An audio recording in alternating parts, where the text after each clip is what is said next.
Сарын 10 саяас дээш цалинтай иргэн бол Монголд 3192 байна.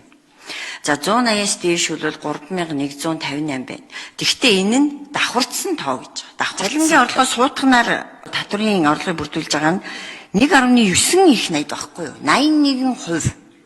Шууд бус орлого нь 1%. 81%-ийг бүрдүүлж байгаа энэ 971 мянган иргэний чинь биш үү?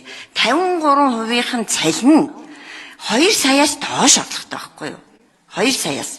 Энэ жидүүчдээ чинь 86% нь шүү дээ. 1-ээс 9 ажилтнтай байд юм байна. Статистик. Энэ 1-ээс 9 ажилтных нь дундаж цалин 1.7 сая. Сая иргэн чинь дундаж анги байгаад байна. Энэ дундаж ангийнхаа татврын ачааллыг л бууруулъя гэж байгаа юм.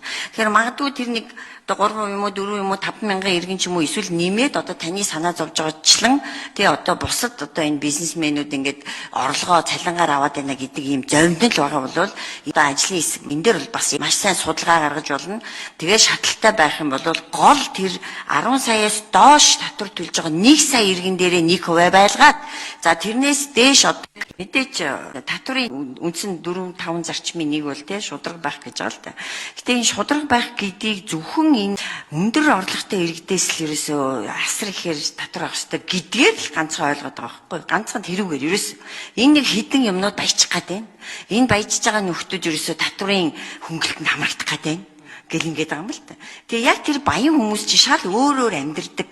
Тэд нар чинь тий одоо компани за эзэмшигч байд юм уу одоо шал өөр байгаад